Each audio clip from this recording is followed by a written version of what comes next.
마태복음 12장 43절에서 45절.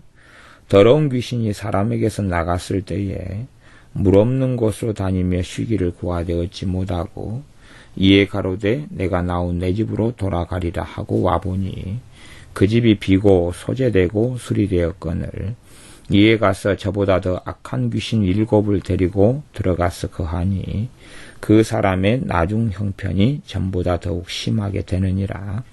이 악한 세대가 또한 이렇게 되리라. 아멘. 주님께서 이 악한 세대에 대하여 예언하십니다. 그 악한 세대는 당연히 유대인들이죠. 유대인들에 대해서 주님이 예언을 하시는 것입니다. 물론 단지 유대인만을 의미하는 걸 넘어서서 전 시대, 주님이 오실 때까지 전 세대의 사람들 가운데 같이 악하고 음란한 세대 또한 악한 세대 사람들에 대한 주님의 심판의 선고이기도 합니다.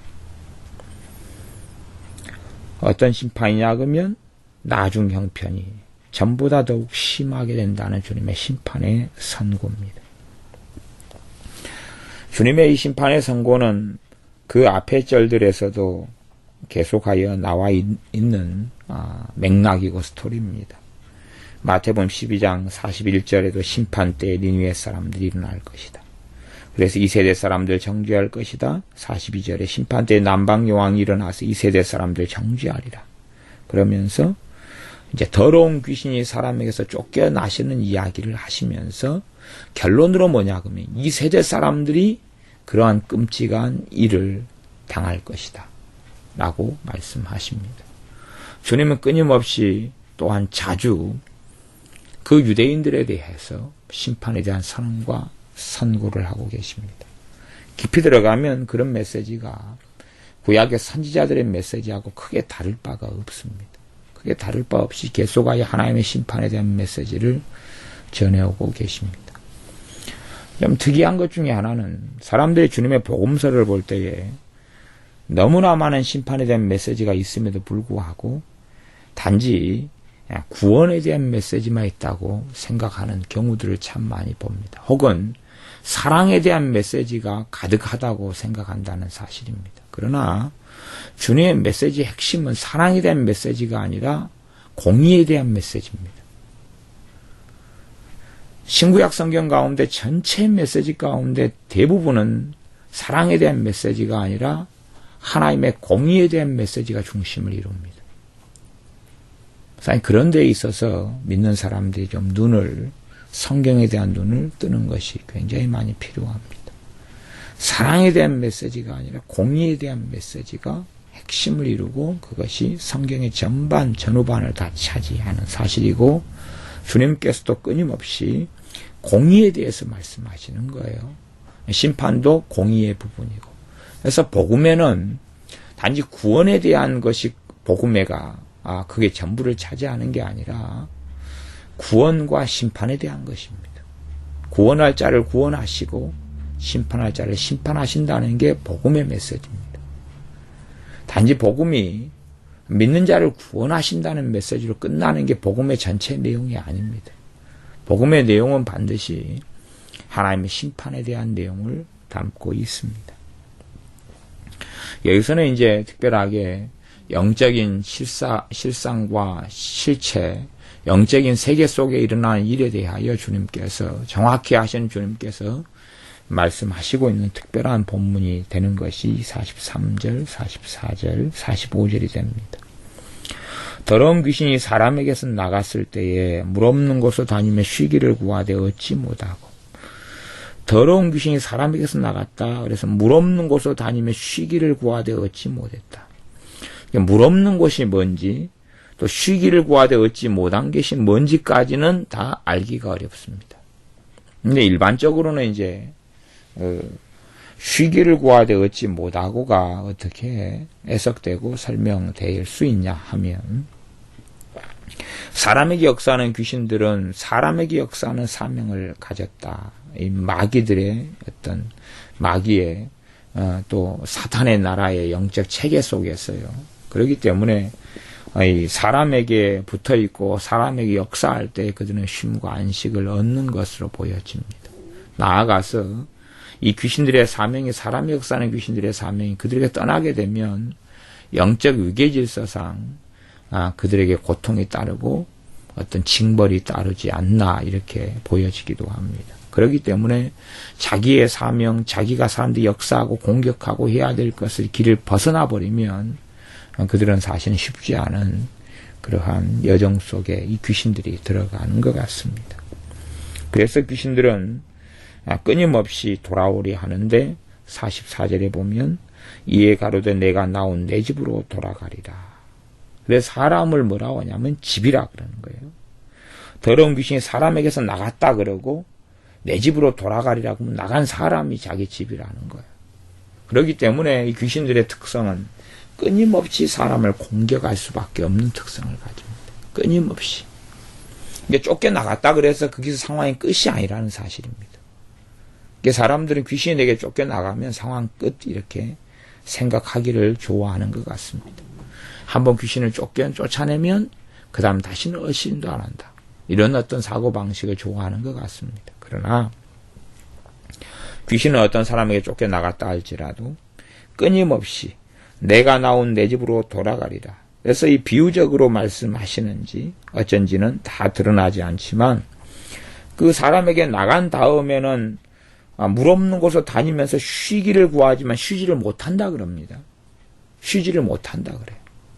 그러니까 말하자면 고통을 당하고 어려움을 당하기 때문에 그 사람에게 다시 들어와서 주거지를 잡으면 쉼을 얻는다는 이야기죠. 그래서 집은 우리가 어떻게 일반적으로 생각하고 압니까? 집은 휴식을 취하는 곳, 쉼을 얻는 곳, 잠을 자는 곳 그러잖아요. 집은 보호를 받는 곳, 그런 것이 집이라는 개념입니다. 그러므로 이 귀신들이 사람을 집으로 삼아가지고 사람 안에 거주하는데 그때 걔네들은 쉼을 얻고 안식을 얻는다는 사실입니다. 그러므로 사람에게서 쫓겨나갔을 때에 그 귀신은 다시금 돌아오려고 애를 쓸 수밖에 없습니다. 다시금 돌아오려고. 그래서 귀신은 뭐라 그럽니까? 내가 나온 내 집으로 돌아가리라. 내가 나온 내 집으로 쫓겨났는데 돌아가리라. 그리고 와서 봅니다. 근데 그 집이 비고 소재되고 수리되었거늘. 비고 소재되고 수리되었다. 그 전에 이제 이 귀신이 자리를 차지하고 아마 그 집을 더럽히고 무너뜨리고 그러면서 여기서 살고 있었겠지. 근데 쫓겨나가고 비고 소재되고 수리되었다. 비고 소재되고 수리되었다는 것이 정확히 다 어떤 의미인지는 밝혀내기는 어렵습니다. 근데 일반적으로 그냥 좀 단순하게 이야기해서 집이 비었다 그 말은 집에 주인이 없다 그 말이지요. 집에 주인이 없다. 사람을 지금 주님께서는 여기서는 집이라고 표현하셨습니다. 하나님께서는 신구약 성경 전체로 말할 때에 사람을 집이라고 그럽니다. 근데 어느 집이라 그러냐면 하나님의 집이라 그럽니다. 사람을 하나님의 집이라 그럽니다. 그것을 다른 말로 하면 성전이라 그럽니다. 하나님의 성전이라 그래요. 그래서 성경에서 너희를 믿음으로 너희를 성령님으로 너희를 건축하라 그럽니다. 집이기 때문에. 하나님께 사람을 만드셨을 때의 사람 존재 자체가 좀 독특한 것을 알 수가 있습니다. 사람은 천사들과는 다르게 창조되어서 천사들은 영으로 창조되었어요. 사람은 영과 육체 혹은 영과 혼과 육으로 창조되어서 전인적인 존재로 창조되었습니다.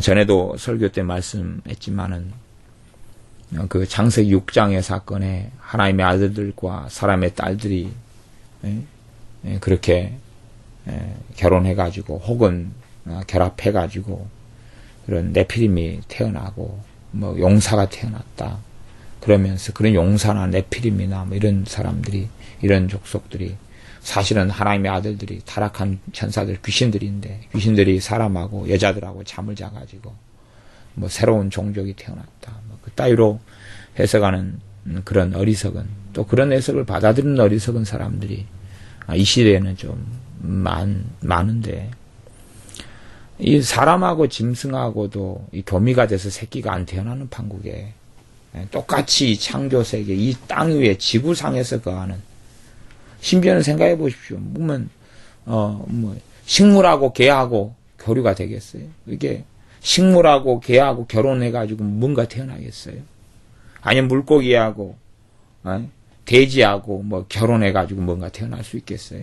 그것보다 격차가 먼 것이, 천사라는 이 영적인 존재하고, 영으로 된 존재하고, 영혼육으로 된 사람의 존재는 더 이렇게 거리가 먼, 격차가 먼 존재로 창조되었는데, 영하고 영혼육을 가진 사람이 결합해가지고 뭔가가 태어난다니, 좀 환상과 환타지이죠.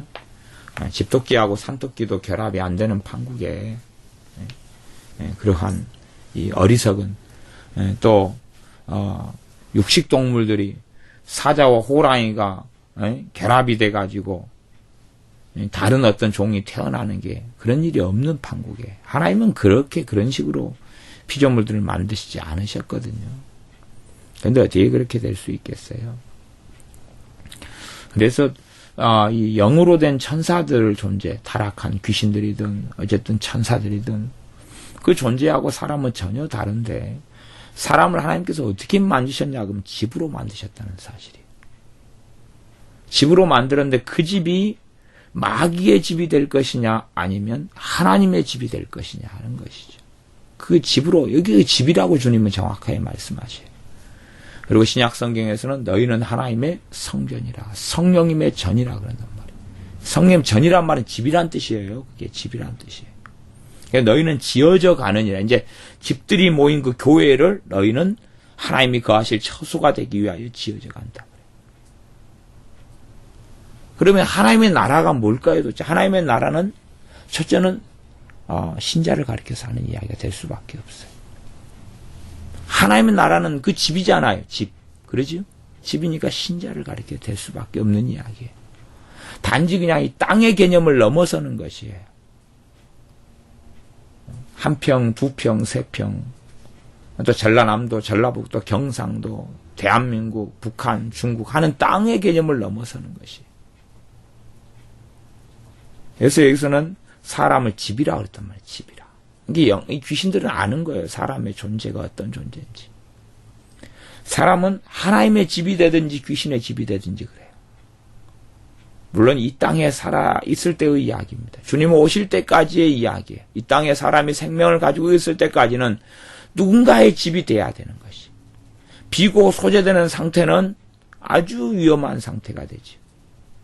집이 비어버린 상태는 아주 위험한 상태가 되는데 아무리 어떤 사람들이 부인하고 부인한다 할지라도 귀신들은 대다수의 사람들을 집으로 삼고 살아갑니다. 그래서 귀신들이 멀리 있는 게 아니죠. 결국은 멀리 있는 게 아니에요. 영적인 세계 속에서 물론 이제 귀신을 쫓아내는 사역도 하고 관여하지만은 그 눈에 보이지 않는 세계를 다 해석하고 다 설명하고 다 말할 수가 없어요. 왜냐하면 영적인 세계는 형체가 없잖아요. 형체가 없는 걸 어떻게 형체가 있는 우리의 개념과 관념으로 설명할 수 있겠느냐 그러는 것이에요. 바람이 형체가 없는데 과학적으로 바람을 설명할 수 있지만 그러나 또한 이 형체가 없는 것을 기껏해야 산소가 있다. 공기 중에 산소가 있잖아요. 그럼 O2라고 표현하고 O2를 갖다가 어떻게 그릴 수 있을지 몰라도 그 분자 구조나 원자 구조나 그릴 수 있을지 몰라도 그러나 그거 실체화 시켰을 때는 어떻게 답이 없는 거예요. 실체가 안 잡히거든요. 단지 존재하기 때문에 산소를 투입하기도 하고 인공호흡 시키기도 하고 산소 호흡기를 꽂기도 하고 하는 일은 벌어지지만 손에 잡히는 형체가 아니기 때문에 최소한의 설명 말고는 더 깊이는 들어갈 수 없는 것처럼 그것보다 더 복잡하고 알 수 없는 게 영적인 세계와 실체가 사실은 되어집니다. 사람이 집이라는 사람은 집이기 때문에 하나님의 집이 되든지 마귀의 집이 되든지 이 전쟁 속에 살아가는 거예요. 사람을 차지하기 위한 전쟁이죠. 근데 물론 귀신은 사람을 노예화하는 것이고 하나님께서는 사람과 함께 동거동락하시는 것이고 그래서 내가 너에게로 들어가 너로 더불어 먹고 너는 나로 더불어 먹으리라. 그러니 사람이 주님과 함께 더불어 먹고 주님은 그 사람과 함께 더불어 먹고 함께 동거동락하는 삶, 하나님과 동행하는 삶이 하나님께서 계획하신 뜻이며 또한 원하시는 것이지만 사람들은 그런 하나님의 부르심이나 하나님의 원하심과는 다른 삶을 살아가기를 좋아합니다. 또한 자신의 하나님께 창조된 본질 자체가 집인데 독립하려 하지. 우리가 만들어 놓은 컴퓨터가 사람에게서 독립해서 그래서 기계를 만들고 뭐 그런 영화들이 많이 만들어져 있죠. 그러나 사람이 만든 이 컴퓨터나 냉장고나 이것은 이것일 뿐이에요. 자기들이 어떻게 독립해가지고 어떻게 할 수 없어요. 우리가 자가용이다 그러면 차를 만들어가지고 놔뒀어요. 뭐 쓰지 않고 한 30년 놔두면 차가 어떻게 되냔 말이죠. 망가져버리잖아요. 차의 기능을 충분히 할 때는 차를 계속 사용했을 때 차는 차로서 빛이 나는 거지요. 그런 것 이상의 존재가 사람이. 물론 그런 것도 다 설명이 되지 않지만. 그래서 사람이 주님을 모시고 살아가는 그러한 주님의 성전 또 성령님을 모시고 살아가는 성령님의 성경이 될 때만이 그 사람의 진정한 부르심 속에 있는 것이 됩니다. 그런데 이 사람은 집이 비고 소재되었어요. 귀신은 쫓겨나갔어요. 누군가가 예수의 이름 쫓아내 주었던지 귀신이 쫓겨나갔는데 이 사람은 빈 상태에서 말하자면 자기가 주인된 삶인 거죠. 그러니까 집은 사실은 자기가 주인이 될 수가 없어요. 본질적으로. 자기가 주인인 것처럼 착각할 수는 있지만 집 자체가 내가 이 집의 주인이다. 자기가 집이면서 집은 항상 주인을 필요로 합니다. 집은 항상 영적인 실체나 상태가 주인을 필요로 해요. 요즘에는 주택이 아파트가 많이 생겨나면서 곳곳에가 주택이 빈집들이 많이 생겨납니다. 참 신비로운 것은 사람 냄새가 풍기면 집이 썩질 않는데 이 사람 냄새가 풍기지 않은 지 몇 달이 되면 집이 썩음털털해지고 망해지고 무너진다는 사실이에요.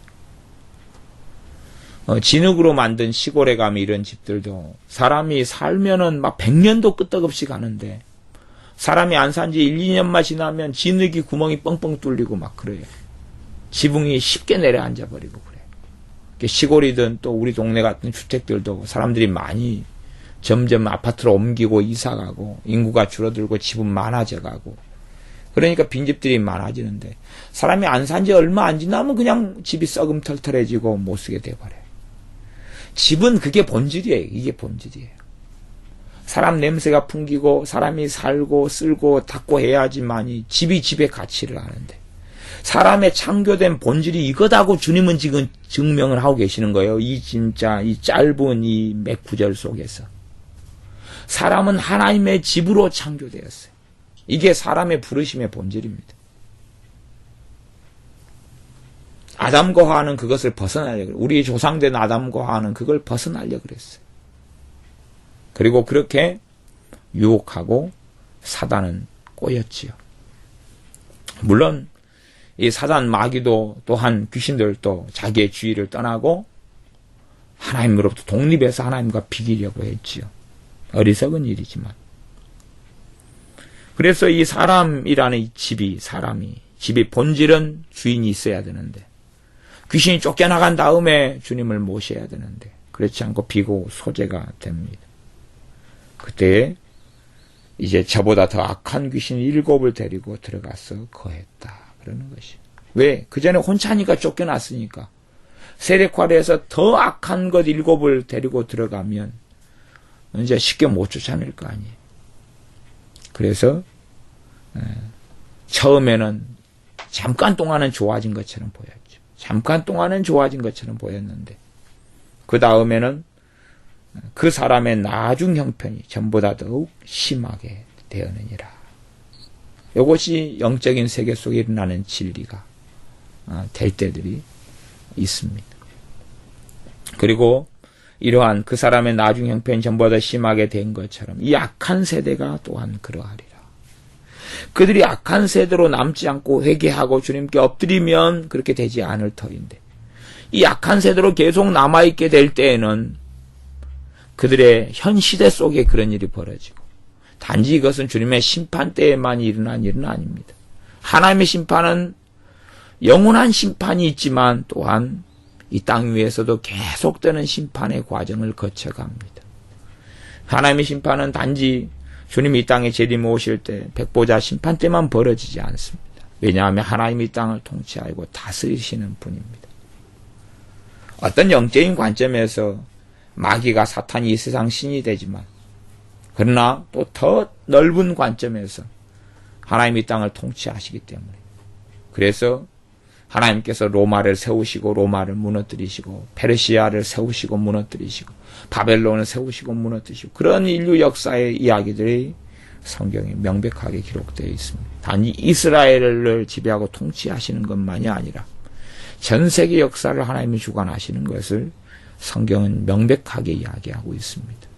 전 세계 역사의 흥망성쇠가 하나님의 손에 있고, 그래서 전 세대와 온 시대를 통해서 하나님은 통치하시고 다스리시고, 물론 사람의 눈에 보이지 않을 때가 많지만 하나님은 심판을 행하시고 계시고, 또한 영원한 심판을 준비하고 계십니다. 그러므로 우리의 삶 가운데 우리의 본질이 하나님의 집이라는 것을 기억해야 됩니다. 우리의 부르심과 본질이 주님의 집이며 성령님의 집이라는 것을 기억해야 됩니다.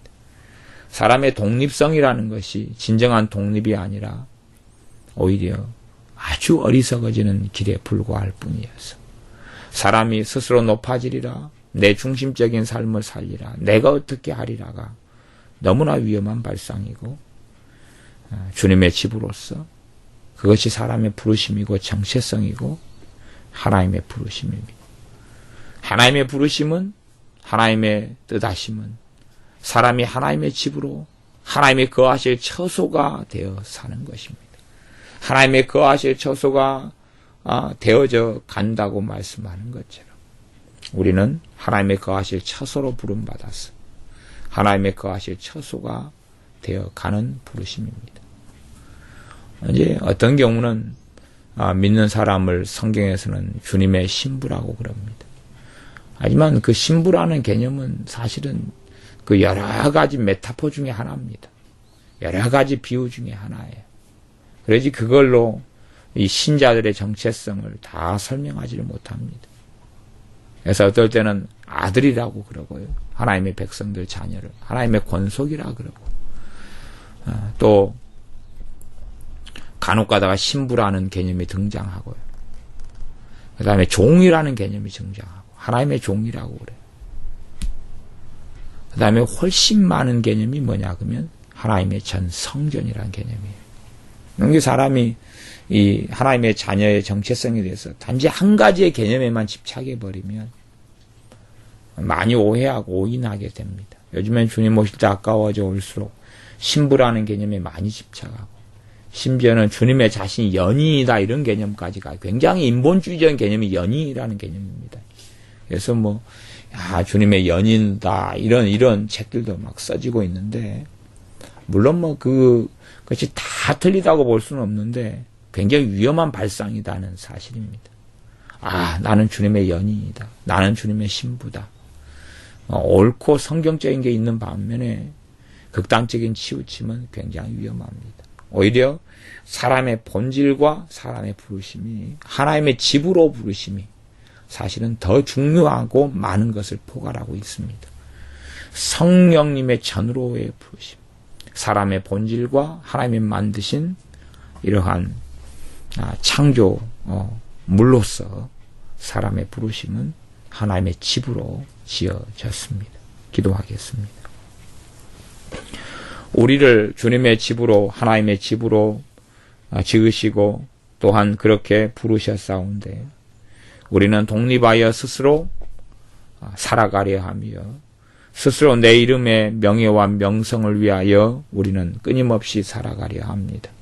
나를 지키고 나를 위대하게 만들며 나를 높아지게 만들고 내가 더 많은 걸 성취하고 손에 움켜쥐어서 하나님과 독립된 존재로 살아가려는 것이 우리의 타락한 죄된 본성이오매 우리가 주님 앞에 겸비하게 엎드려 하나님의 집으로 주님의 전으로 지어져 가게 하여 주시옵소서. 성령님의 전으로 우리가 지어져 가게 하여 주시옵소서. 성령님의 거하실 주님의 거하실 처소로 부름받아서 그래서 더 성령님의 도우심과 역사하심과 인도하심을 통하여 더 튼튼하게 건축되어져 가서 하나님의 부르심 앞에 순종하며 하나님의 부르심 앞에 주님의 집으로 주님의 거하실 처소로 살게 하옵소서. 예수님의 이름으로 기도하옵나이다. 아멘.